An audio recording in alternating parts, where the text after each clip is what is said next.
안녕하세요, 김지금입니다.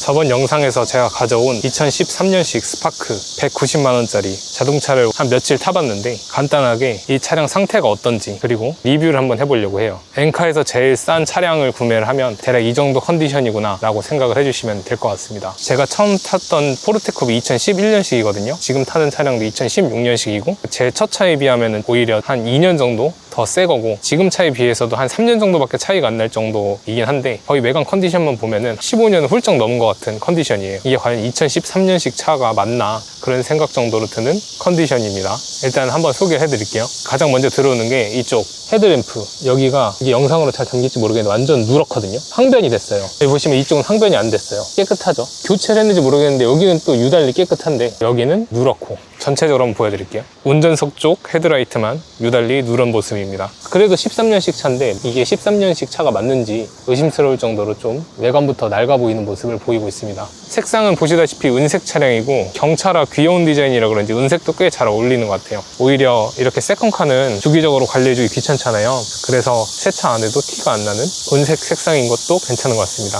범퍼 같은 것도 이런 데 긁힌 부분이 있긴 한데 이거는 지금 제 차에도 이렇게 긁힌 부분이 있으니까 크게 신경은 안 쓰고요. 그 외에는 특별하게 막 커다란 긁힘이나 이런 건 안 보여서 나쁘지 않은 것 같습니다. 그 다음은 휠을 보면 휠이 이게 아무래도 알루미늄 휠도 아니고 그냥 철 휠이다 보니까 전체적으로 좀 녹이 많이 쓴 모습이에요. 교체하면 좋겠지만 이 190만원짜리 차인데 이거를 교체하면 가성비가 안 좋겠죠. 그냥 탈 예정이고, 그리고 타이어는 금호의 TA 둘 하나 요걸로 바꿔져 있고 21년도에 교체를 했네요. 21년도 34주차 타이어고, 근데 21년도에 교체한 타이어 치고는 옆이 꽤 깔끔합니다. 대신에 이제 트레드를 보면 앞쪽 타이어는 좀 트레드가 많이 닳아서 머지않은 시기에 좀 교체를 해야 될 것 같고, 뒤쪽을 보면 뒤쪽도 녹이 진짜 엄청나게 올라와 있네요. 13년식 차가 맞는지 싶을 정도로 녹이 엄청나게 올라와 있는데, 여기도 타이어도 21년 34주차 타이어인데 보시면은 트레드가 카메라에 보일지 모르겠네요. 훨씬 많아요. 여기 보시면 아직 뒷 타이어는 좀 새 거 같은 티가 나죠. 좀 넉넉하죠. 아무래도 차주분이 앞 타이어 뒷 타이어 위치 교환을 거의 안 하신 것 같아요. 전 차주분이 수동 차량을 탈 정도면 그래도 차에 어느 정도 관심이 있으셨을 것 같은데 이제 또 타이어 관리를 제대로 안 하신 걸 보면은 또 아닌 것 같기도 하고 그렇습니다. 요거는 이제 수동 딱지, 이거는 제가 붙여놨고요. 보시면은 필름이 뒷면이 이제 다 수명을 다 해가지고 쪼글쪼글해졌어요. 보통 필름 수명이 10년이라고 하긴 하는데 주변에 보면은 더 오래된 차량들도 있고 제 친구 차도 한 12년씩인가 그러거든요. 근데도 이렇게 뒷면 필름이 기포가 올라올 정도로 수명이 달한 건 못 봤는데 확실히 경차라 그런가 필름을 엄청 싼 거를 했었나 봐요. 이런 거 진짜 보기 안 좋아가지고 다시 하고 싶긴 한데 이게 또 차량 가격이 190만 원이다 보니까 필름을 투자를 하는 게 과연 가치가 있나. 제가 이 차를 오래 탈 거라면 할만 하겠지만 잠깐 수동 연습하려고 산 거고, 만약에 수동차를 탄다면 막 투스칸이나 스포츠카 같은 느낌? 그런 차를 타고 싶기 때문에 지금 시점에서는 이 차를 오래 타고 싶은 생각은 없거든요. 필름을 투자를 하기가 아까워서 좀 고민을 할 것 같습니다. 그리고 여기 보시면은 뒷면 번호판까지 색깔이 지금 다 바랬거든요. 12만 킬로면은 또 13년식인 걸 감안했을 때 1년에 한 10,000 킬로 정도 탄 건데 그렇게 많이 탄 게 아니란 말이죠. 근데도 외관 상태가 되게 오래된 것 같은 느낌을 받고 있습니다. 여기 보시면 여기도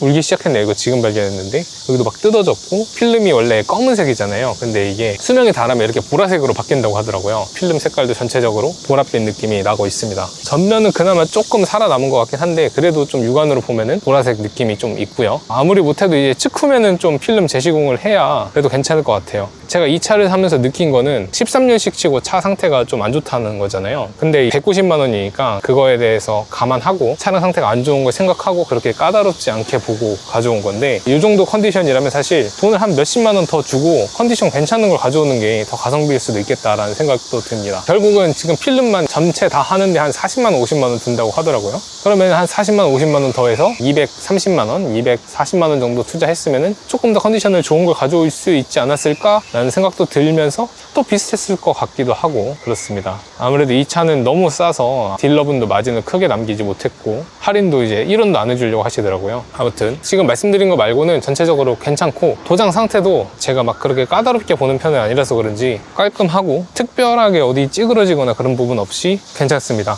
저기 휠 녹슨 거는 뭐 다른 차들 보면 다 그러니까 크게 문제는 없는데, 헤드라이트 항변도 사실 이걸 멋있으려고 타는 차는 아니니까 크게 신경은 안 쓰지만 이 필름 요거가 조금 아쉽습니다. 트렁크를 한번 보면 제가 경차를 탔을 때는 레이 정도밖에 안 타봤었거든요. 물론 경차 트렁크가 작은 건 이미 알고 있었고 아예 처음 보는 거 아니니까. 근데 그걸 알고 봐도 확실히 좁긴 좁네요. 그래도 뭐 세컨카로 타기에는 크게 문제가 없는 정도의 트렁크 크기고요. 제가 그때 후면 사고를 체크를 하려고 이쪽을 열어봤었는데 트렁크 이쪽 하단부에 열기가 힘드네. 여기 밑에 물고기가 한 마리 들어있더라고요. 사고 나지 말라고 넣어놨던 것 같은데 아무튼 그것 때문에 좀 여기 트렁크 밑에 마른 물고기 냄새가 조금 나더라고요. 근데 트렁크는 한 이 정도 크기고 오래됐지만 지저분하다, 더럽다 라는 느낌까지는 없습니다. 이제 내부를 가보면 뒷좌석을 먼저 가볼게요. 지금 의자 세팅은 평소에 제가 앉아있는 것처럼 세팅이 되어 있는 거고, 아 맞다, 여기 보시면 보통 차가 이 정도 한 문이 열리면 여기서 고정이 돼야 되잖아요. 근데 이게 고정이 안 됩니다. 다른 문은 아니고 요 문만 그렇거든요. 요 문만 유독 고정이 안 됩니다. 왜 그런지 모르겠네요. 여기 밑에 무슨 볼트가 있는데 요게 빠져서 그런가? 이거 어디 볼트인지 모르겠네. 이거 저도 지금 처음 봤네요.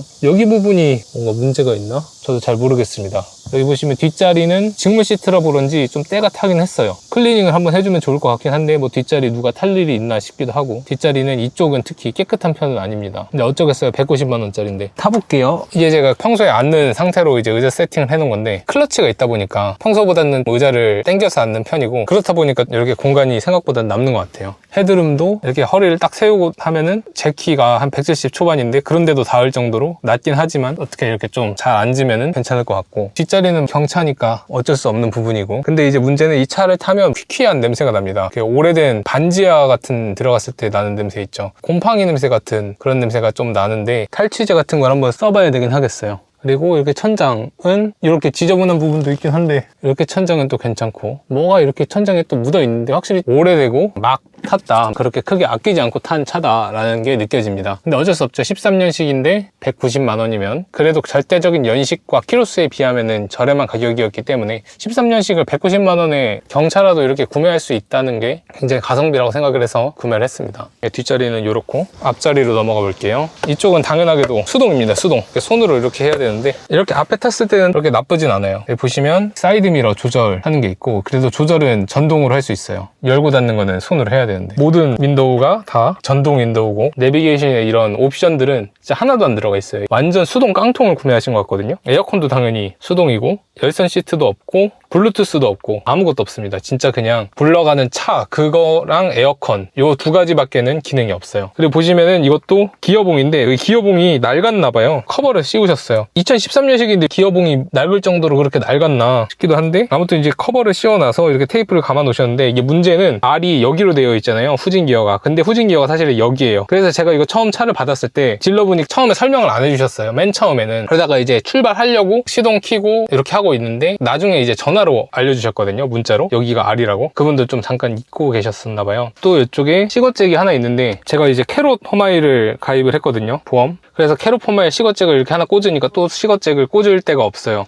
제가 알기로는 없어요. 어딘가 있으려나? 아무튼 그래서 여기에다가 USB를 꽂고 쓰고 있는데 캐롯 플러그가 USB가 진짜 약하거든요. 그래서 추가로 멀티 시거잭 그거를 또 구매를 해야 되는데 또 돈이잖아요. 구매를 할지 말지 그냥 고민 중에 있고 그렇습니다. 그리고 공간은 아무래도 전륜이다 보니까 이쪽에 미션이 안 들어가니까 이쪽에 공간이 많이 남아서 생각보다 수납 공간은 제 BMW보다 훨씬 만족스러워요. 여기다가 조그마한 가방 하나 얹고 음료 이렇게 하나씩 꽂아도 크게 문제가 없고, 블랙박스는 원래 안 달려 있었거든요. 아무리 연습용 차라도 수동 운전 초보고 어떤 일이 생길지 모르잖아요. 그래서 블랙박스는 설치를 해야 되겠는데 어떤 걸 설치할까 되게 고민을 많이 했어요. 이 차가 보시다시피 아무런 디스플레이가 없고 심지어 후방 센서도 없거든요. 13년식 차인데 어떻게 후방 센서도 안 달렸는지 참 신기하긴 한데, 이게 정말 위험할 것 같은 거예요. 너무 센서도 없고 카메라도 둘 다 없으니까. 그래서 이렇게 이 블랙박스 요거를 설치를 하면은 후방 카메라 역할도 같이 하더라고요. 그래서 블랙박스 겸 후방 카메라 겸 해서 파인뷰 제품인데 한 10만원, 11만원 정도에 구매를 한 구형 2월 제품입니다. 근데 막상 이거 써보니까 그렇게 막 일반 후방 카메라처럼 그렇게 좋진 않더라고요. 화물이 생각보다 실제보다 너무 가까워 보여가지고 되게 막 박을 것 같은데 안 박고 막 이래요. 아무튼 요거는 이 안에서 유일하게 설치한 거고, 요거는 이제 또 전 차에서 사용하던 맥세이프 충전기인데, 여러분들 충전기는 웬만하면 맥세이프 쓰시는 게 좋습니다. 이렇게 그냥 착 붙이면 충전되고, 핸드폰 잠깐 써야 될 일 있으면 이렇게 꺼내면 되니까 전동 이런 거 쓰면 이렇게 하면 찡 하고 놓고 기다리고, 또 하려면 찡 놓고 빼고 이래야 되잖아요. 그리고 또 가끔 급할 때 이렇게 짱 하다가 닫히기 전에 해가지고 이렇게 팍 떨어지고. 근데 이렇게 맥세이프는 그럴 일 없이 그냥 이렇게 딱 하면 충전되고, 이렇게 하면은 딱 들 수 있고 해서 굉장히 편하다. 이쪽에 보면 등도 이렇게 잘 나오고. 그래도 전체적으로 좀 아쉬운 부분이 많지만 190만 원이라는 가격을 생각하면 충분히 납득 가능한 상태다 라고 볼 수 있습니다. 수동 연습용으로 쓰기에는 좀 더할 나위 없는 것 같아요. 키로수도 12만 정도면은 많긴 하지만 아직까지 충분히 더 탈 수 있는 키로수고, 그렇기 때문에 나중에 대팔 때도 충분히 중고시장에서 가치가 있을 것 같습니다. 차 키는 이렇게 생겼는데 잠그고 여는 거는 무선으로 할 수 있고, 시동은 이렇게 열쇠를 꺼내서 이쪽에 넣어야 돼요. 이쪽에 넣어서 시동도 한번 켜보도록 하겠습니다.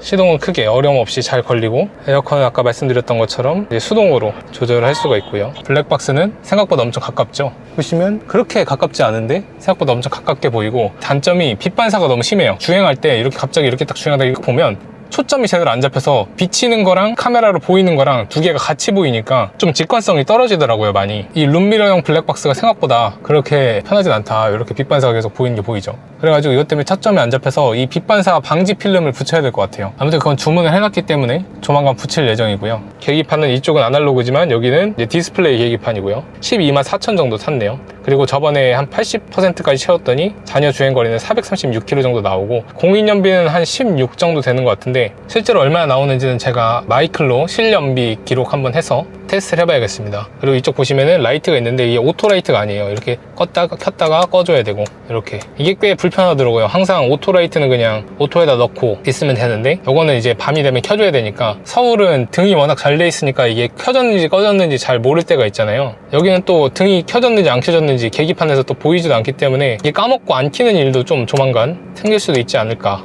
그렇게 생각이 좀 듭니다. 그럼 한번 또 주행을 해보도록 하겠습니다. 바로 어제 면허 따고 수동 운전이라고 온 시뮬레이션 2시간에 운전면허 시험 30분, 총 2시간 30분 경력이다. 과연 이 차를 타고 집에 잘 갈 수 있을까? 420D로는 강원도, 부산, 전라도 등 전국에 안 가본 곳이 없는데 이